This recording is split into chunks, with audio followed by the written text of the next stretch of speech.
Subhanaka la ilma lana illa ma 'allamtana innaka antal alimul hakim. Yang saya hormati seluruh pengurus DKM Masjid Al-Badar, para asatidz dan seluruh jamaah salat zuhur, bapak-bapak, ibu-ibu yang dimuliakan Allah SWT. Syukur alhamdulillah kita panjatkan kepada Allah atas nikmat yang Allah berikan kepada kita semuanya. Satu di antara nikmat itu adalah nikmat berkesempatan untuk rukuk sujud kepada Allah di waktu zuhur ini. Mudah-mudahan ibadah salat zuhur kita diterima Allah SWT dan menjadi pemberat amal soleh kita pada hari kiamat nanti. Amin ya rabbal alamin. Saudara salam semoga tambahkan kepada Nabi kita Nabi Muhammad SAW. Saudara salam juga semoga tambahkan kepada keluarga beliau, para umat mukminin, seluruh sahabat, seluruh tabi'in dan seluruh umatnya termasuk kita di antaranya. Jemaah sekalian, pada kesempatan siang hari ini tema yang akan kita bahas dalam kajian zuhur hari ini adalah keutamaan 10 hari pertama bulan Dzulhijjah. Hari ini kita memasuki tanggal 24 Dzulqa'dah, berarti lebih kurang sepekan lagi kita akan memasuki bulan Dzulhijjah. Nah, bulan Dzulhijjah ini merupakan satu di antara 4 bulan yang dimuliakan Allah Subhanahu wa taala. Wabil khusus untuk bulan Dzulhijjah ini di 10 hari pertamanya itu memiliki keutamaan yang setara atau sepadan dengan keutamaan 10 hari terakhir dari bulan Ramadan. Nah, di antara beberapa nas atau beberapa dalil yang menjelaskan tentang keutamaan dari 10 hari pertama bulan Dzulhijjah ini, yang pertama adalah firman Allah Subhanahu wa taala di dalam surat Al-Fajr. Allah berfirman, ba'da a'udzubillahi minasyaitonir rajim, wal fajr walayalin 'ashar. Demi waktu fajar dan demi malam yang 10. Sebagaimana kita ketahui bahwa ketika Allah SWT bersumpah dengan sebagian makhluknya, maka itu menandakan bahwa makhluk itu memiliki keistimewaan di sisi Allah SWT. Dalam ayat ini Allah berfirman bersumpah dengan 2 makhluknya. Yang pertama adalah waktu fajar atau waktu subuh, dan bersumpah dengan 10 malam. Yang dimaksud 10 malam sebagaimana disampaikan oleh Al-Imam Al-Hafidz Ibnu Katsir dalam tafsir beliau adalah 10 hari pertama dari bulan Dzulhijjah. Nah, menurut Ibnu Abbas, hal yang senada juga disampaikan oleh beliau bahwa yang dimaksud hari-hari yang telah ditentukan dari 10 hari tadi adalah 10 hari pertama dari bulan Dzulhijjah. Ini dalil pertama atau nas pertama yang mengisyaratkan tentang keutamaan dari 10 hari pertama dari bulan Dzulhijjah. Nah, keutamaan dan keistimewaan yang lebih sharih atau lebih jelas lagi disampaikan oleh Nabi SAW di dalam hadis sahih dari Ibnu Abbas radhiyallahu anhuma. Nabi bersabda, "Ma min ayyamin al-'amalu shalihu fihinna ahabbu ila Allah min hadhil ayyamil 'ashar." Faqalu ya Rasulullah, walal jihadu fi sabilillah.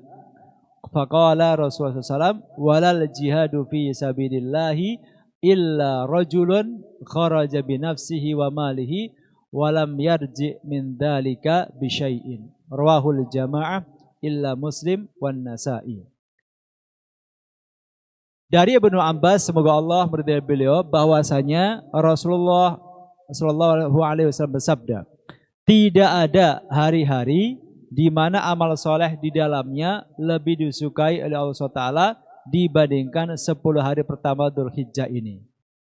Kata Nabi, tidak ada hari-hari di mana amal soleh yang dikerjakan di hari-hari tersebut lebih Allah sukai melebihi amal soleh yang dikerjakan di 10 hari pertama Dzulhijjah ini.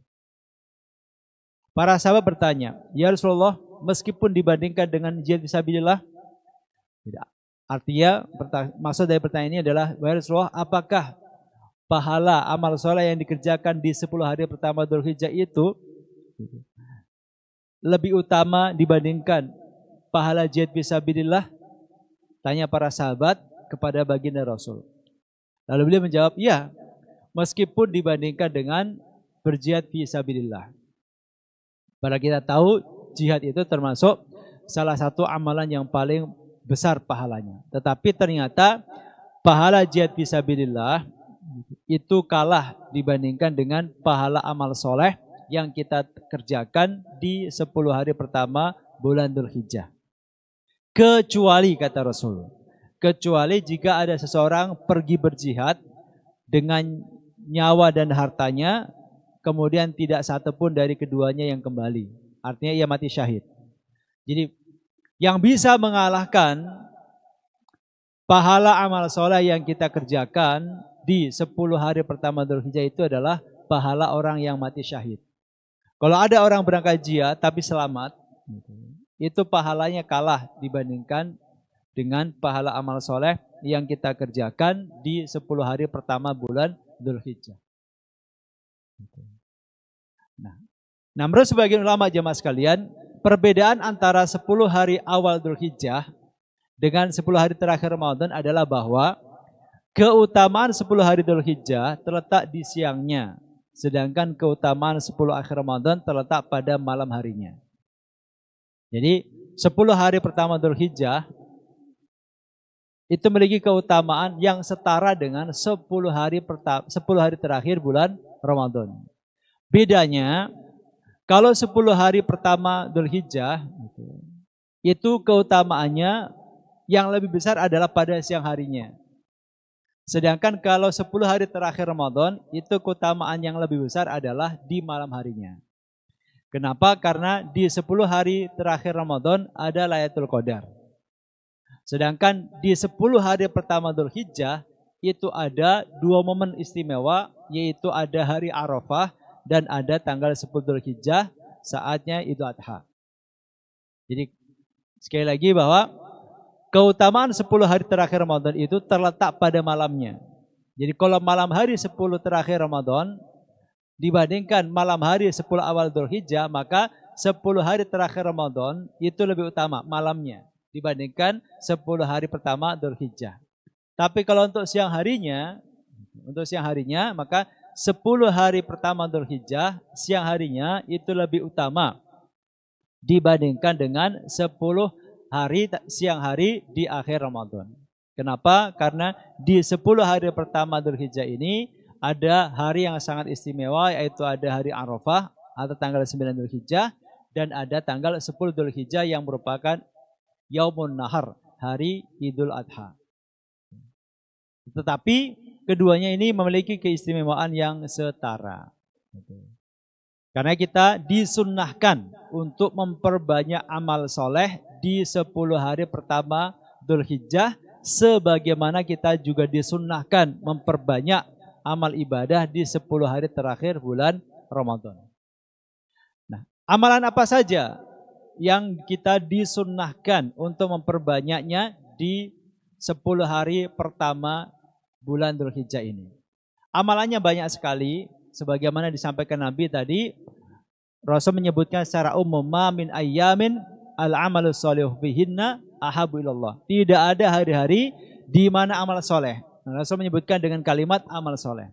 Tidak ada hari-hari di mana amal soleh yang dikerjakan di dalamnya lebih dicintai Allah melebihi di 10 hari pertama Dzulhijjah. Karena amalnya bebas. Nah, di antara amalan-amalan yang dianjurkan untuk kita perbanyak, sebagaimana dijelaskan oleh para ulama, yang pertama adalah memperbanyak berzikir kepada Allah SWT. Hal ini didasarkan kepada firman Allah dalam surat Al-Hajj ayat 28. Allah berfirman, liyashhadu manafi'a lahum wa yadhkuru ismallahi fi ayyamin ma'lumat.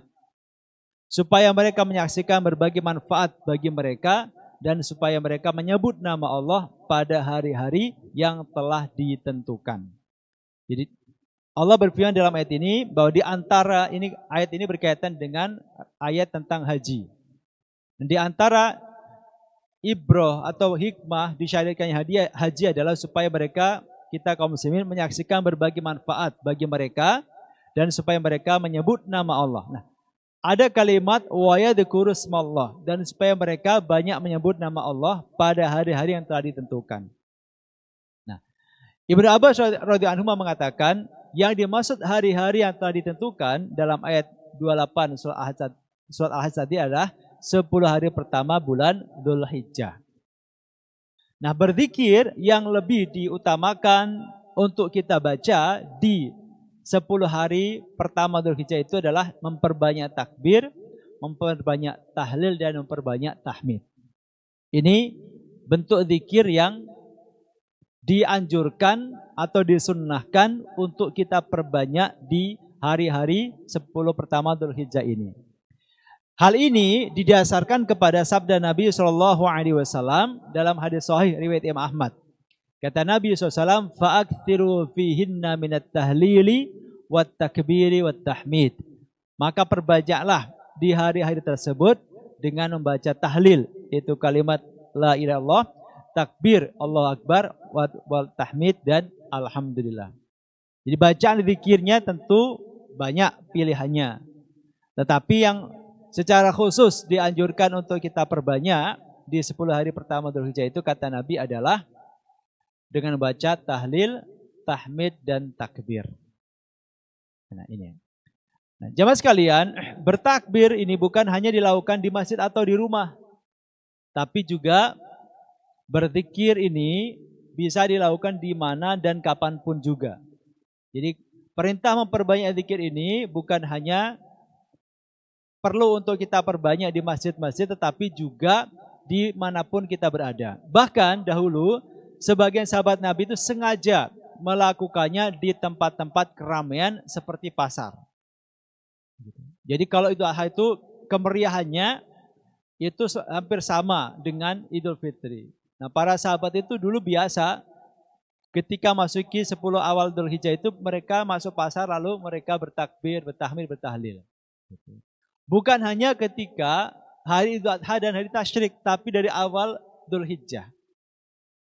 Hal ini sebagaimana dijelaskan dalam riwayat wa kana Ibnu Umar wa Abu Hurairah yakhrujan ila suqi fi ayyamil ashr fayukabbirani wa yukabbirun nasu bi takbirihima. Ibnu Umar dan Abu Hurairah radhiyallahu anhuma biasa keluar di pasar-pasar atau ke pasar-pasar pada 10 hari pertama Dzulhijjah. Mereka bertakbir dan orang-orang pun ikut bertakbir karena mendengar takbir dari mereka berdua. Jadi kalau di kita mungkin ini aneh gitu ya. Takbiran kok dari tanggal 1 Dzulhijjah, ini aliran apaan gitu. Tapi ternyata sebagian sahabat itu melakukan takbiran, kalau bahasa kitanya, itu dari tanggal 1 Dzulhijjah. Dan mereka ini takbirannya bukan hanya di masjid, tapi takbirannya itu mereka lakukan bahkan di pasar-pasar. Nah, ini mungkin barangkali yang menginspirasi model tradisi takbir keliling.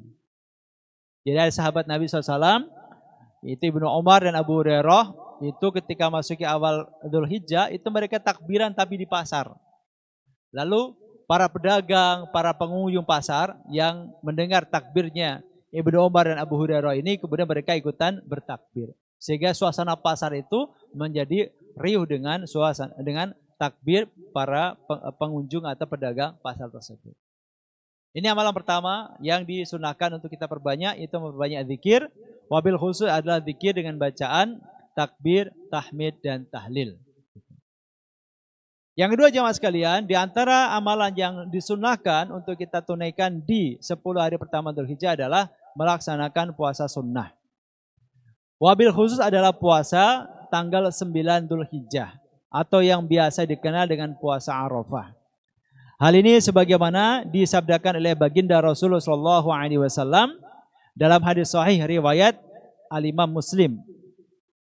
Beliau mengatakan dalam hadis dari Abu Qatadah, an Abi Qatadah radhiyallahu anhu su'ila Rasulullah sallallahu alaihi wasallam an shaumi yaumi Arafah wa qala yukaffiru sanatal madiyata wal baqiyah.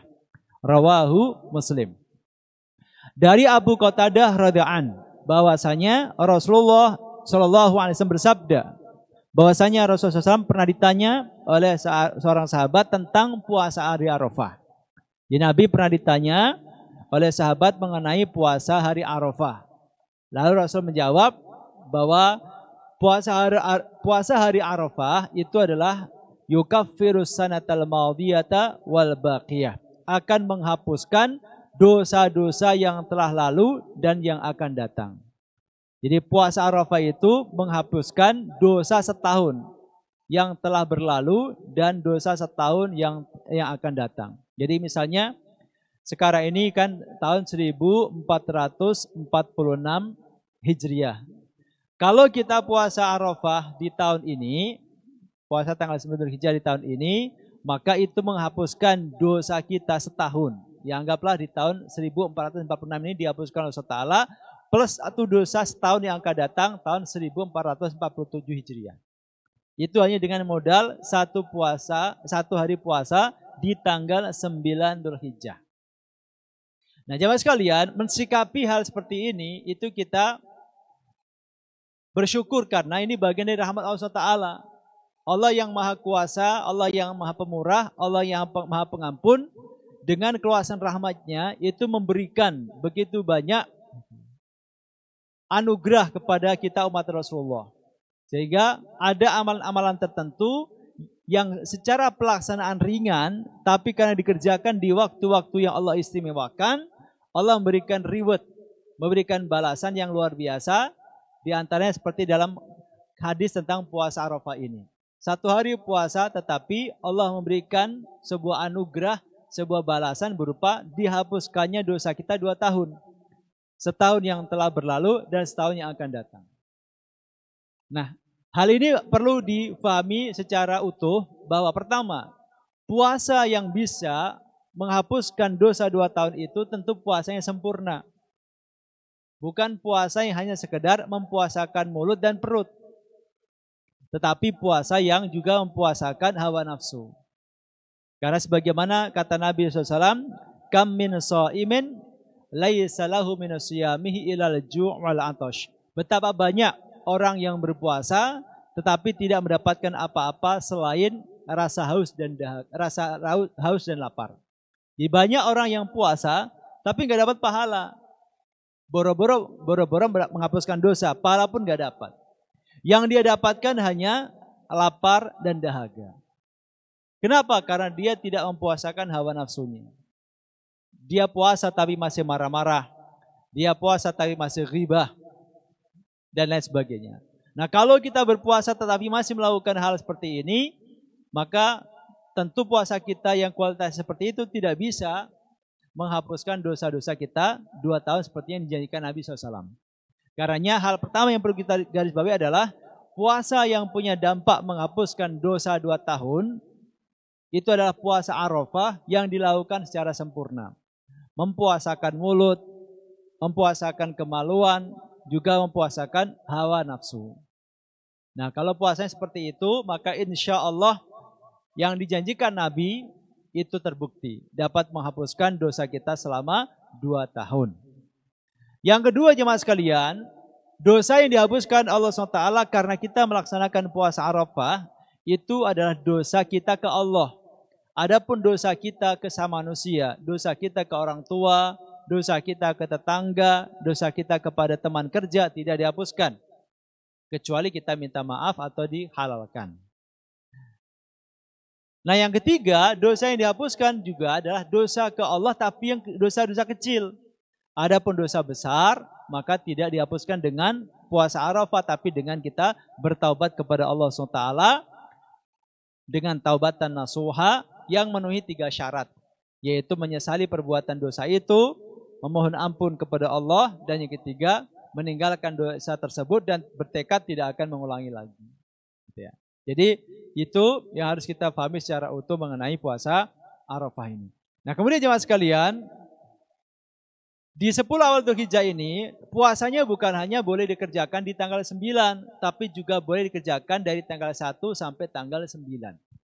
Jadi bagi yang mau dan mampu, boleh dia puasa dari tanggal 1 sampai tanggal 9 Dzulhijjah, bukan hanya di tanggal 9-nya saja. Nah, sedikit sebagai tambahan. Barangkali kita masih ingat beberapa waktu yang lalu ada polemik ketika ada perbedaan dalam penetapan tanggal 9 Dzulhijjah antara di Saudi dan di Indonesia. Mungkin sebagian kita bingung, kita puasanya kapan? Gitu. Misalkan Saudi lebih dulu 1 hari.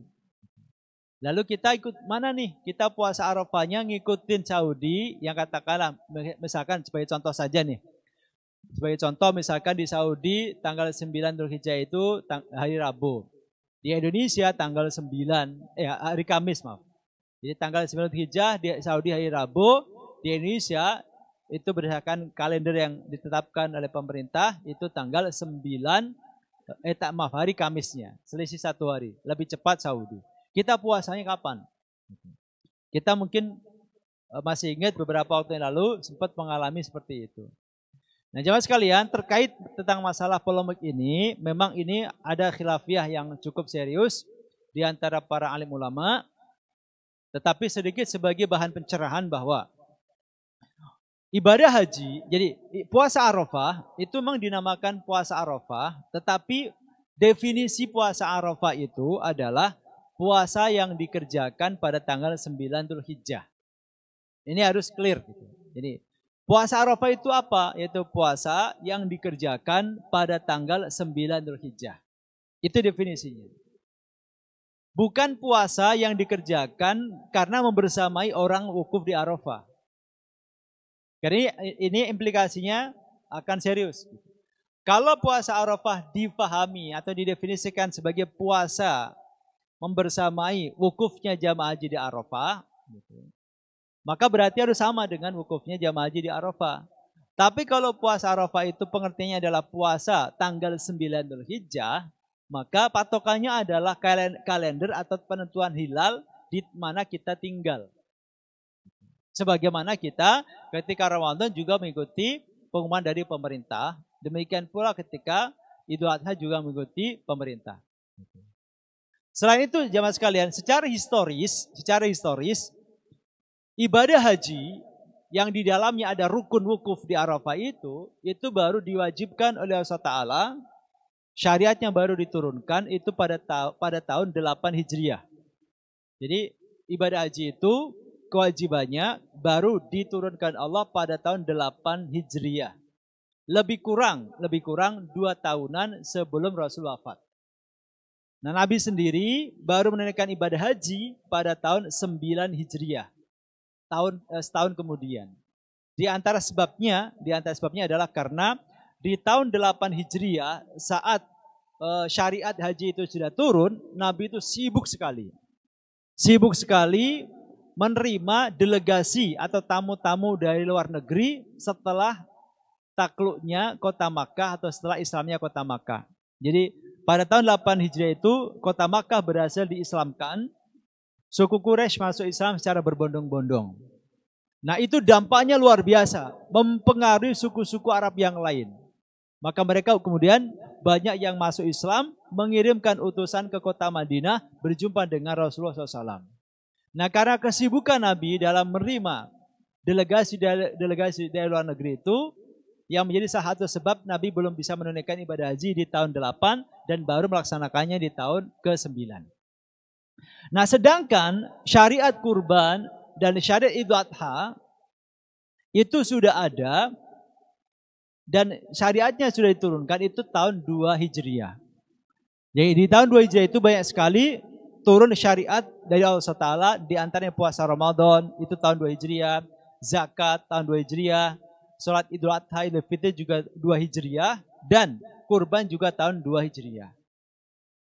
Sehingga para sahabat ini sudah melaksanakan puasa tanggal 9 Dzulhijjah yang dikenal puasa Arafah, meskipun hajinya belum ada turun perintah atau syariatnya.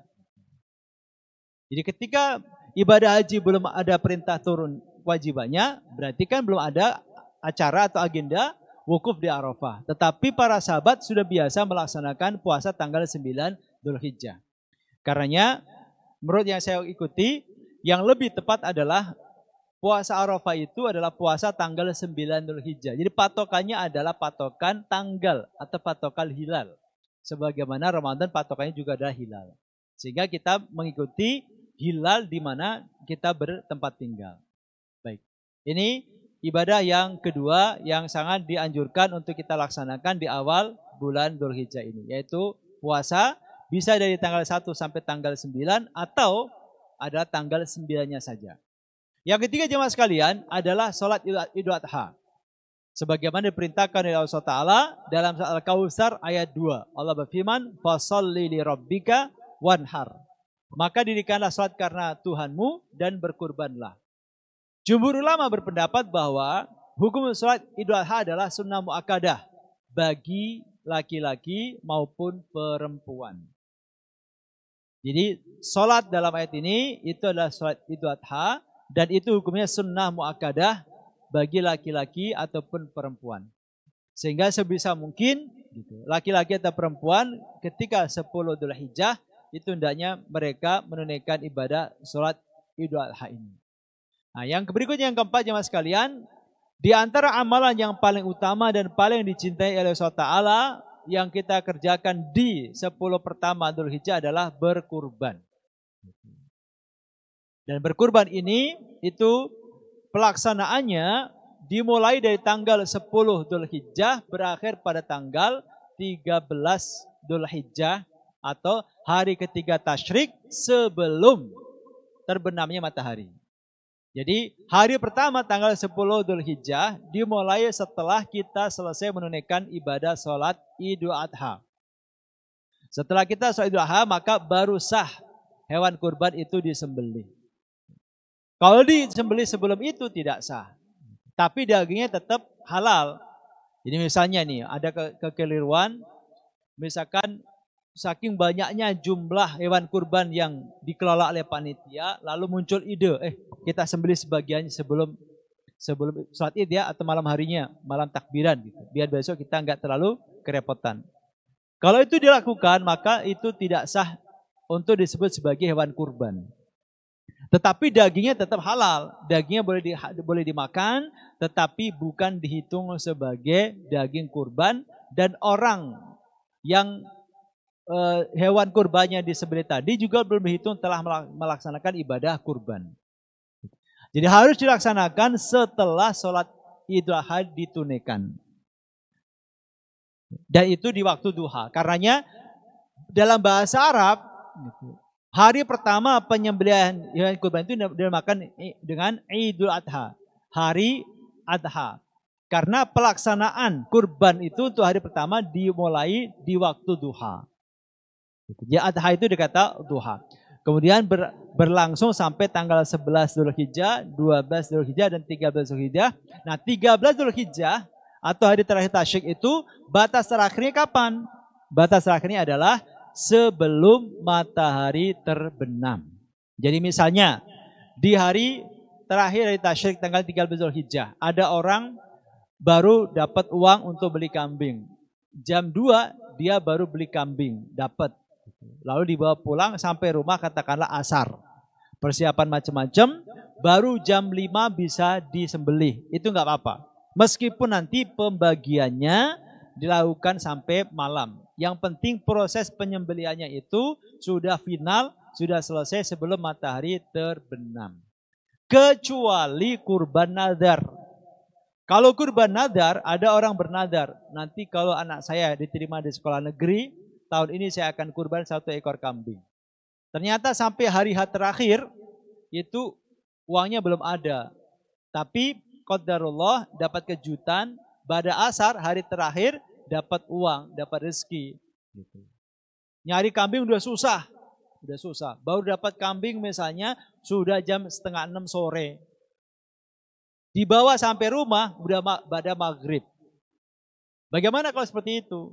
Nah karena ini kurbannya nadar yang hukumnya wajib, meskipun sudah lewat maghrib, khusus untuk kurban nadar, kata para ulama tetap harus wajib ditunaikan. Karena dia sifatnya wajib.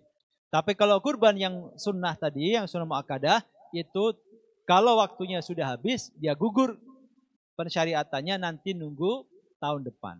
Nah syariat tentang kurban ini secara khusus, diantaranya didasarkan kepada hadis Nabi SAW, yang diriwayatkan oleh Imam Bukhari dan Imam Muslim dari Anas bin Malik.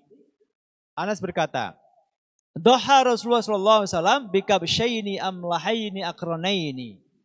Qal wa ra'aituhu yadbahuhuma biyadihi wa ra'aituhu wadi'an qadamahu ala sifahihima. Qala wasma wa kabbara. Rasulullah SAW berkurban dengan 2 ekor kambing kibas putih yang telah tumbuh tanduknya. Anas berkata, perawi hadis ini mengatakan, aku melihat beliau menyembelih 2 ekor kambing tersebut dengan tangan beliau sendiri. Aku melihat beliau menginjak kakinya di pangkal leher kambing itu, lalu beliau membaca basmalah dan bertakbir. Hadis sahih riwayat Imam Bukhari dan Imam Muslim. Jadi hadis ini menjelaskan tentang praktek kurbannya Nabi SAW, bahwa beliau itu pernah berkurban dengan 2 ekor kambing kibas. Kenapa dua ekor? Dijelaskan dalam keterangan yang lain. 1 ekor kurban untuk beliau dan keluarganya, dan 1 ekor kambing kurban beliau untuk umatnya yang tidak kurban. Nah kemudian hewan yang boleh dikurbankan itu hanya 3, yaitu unta, sapi dengan semua jenisnya, dan kambing dengan semua jenisnya. Itu yang boleh dikurbankan. Nah kemudian disunahkan untuk tidak memotong rambut atau kuku bagi yang akan berkurban. Disunahkan bagi yang ingin berkurban dan telah masuk bulan Dzulhijjah untuk tidak mencabut rambut atau kuku dari dirinya atau dari tubuhnya hingga dia menyembelih binatang kurbannya. Hal ini didasarkan kepada sabda Nabi SAW yang diantaranya diriwayatkan Imam Muslim dan Imam Ahmad. Kata Nabi SAW, "Idza dakhalatil ashru wa arada ahadukum an yudhiya fala yamassa min sya'rihi wa basharihi syai'an." Jika telah masuk hari 10 bulan Dzulhijjah, jika telah masuk 10 hari pertama Dzulhijjah dan salah seorang di antara kalian ingin berkurban, maka hendaklah ia tidak mencabut rambutnya dan tidak memotong kukunya. Ini di antara hal yang perlu kita perhatikan bagi yang akan berkurban. Jadi khusus bagi yang akan berkurban, maka ada hal yang perlu diperhatikan. Hendaknya tidak memotong rambut dan tidak mencukur rambut, termasuk bulu dan motong kuku. Tapi ini berlaku pertama untuk orang yang memang akan berkurban. 1. Yang kedua, sudah memasuki bulan Dzulhijjah. Jadi ketika tanggal 1 Dzulhijjah lalu seseorang sudah punya niat berkurban, maka berlaku larangan ini. Nah terkait dengan larangan ini, memang para ulama berbeda pendapat. Ada yang mengatakan hukumnya haram. Jadi tidak boleh memotong rambut, memotong kuku. Hukumnya haram. Pendapat kedua mengatakan hukumnya makruh, sebagaimana dalam pendapat mazhab Syafi'i, dan pendapat ketiga mengatakan tidak apa-apa. Ada 3 pendapat. Nah yang lebih berhati-hati hendaknya kita tidak melakukannya, dan dalam mazhab Syafi'i ini dihukumi sebagai makruh. Tetapi misalnya ada yang melanggar, termasuk yang mengatakan haram hukumnya memotong rambut atau mencukur rambut dan memotong kuku, yang berpendapat haram sekalipun itu tidak berpengaruh terhadap keabsahan hewan kurbannya. Yang mengatakan haram hukumnya mencukur rambut ketika orang itu sudah niat kurban dan sudah masuk awal Dzulhijjah, itu mereka juga tidak menganggap bahwasanya itu berdampak pada keabsahan hewan kurbannya, enggak. Jadi kurbannya tetap sah meskipun dia melanggar larangan ini. Hanya saja kalau yang berpendapat itu hukumnya haram, maka yang melanggar dia berdosa karenanya. Berjamaah sekalian, itu kira-kira beberapa amalan yang perlu kita perhatikan, dan mudah-mudahan Allah SWT berikan kita kesehatan, Allah berikan kita taufik sehingga kita bisa maksimalkan hari-hari di 10 hari pertama bulan Dzulhijjah dengan amalan-amalan ibadah terbaik sehingga bisa menjadi tambahan bekal kita untuk kembali kepada Allah SWT nanti. Amin ya rabbal alamin. Demikian jamaah sekalian yang dapat saya sampaikan, lebih dan kurang dibukakan pintu maaf. Mari kita akhiri dengan baca doa penutup majelis. Subhanaka Allahumma wa bihamdika asyhadu an la ilaha illa anta astaghfiruka wa atubu ilaik. Jazakumullahu khairan kaitan timamikum. Assalamualaikum warahmatullahi wabarakatuh.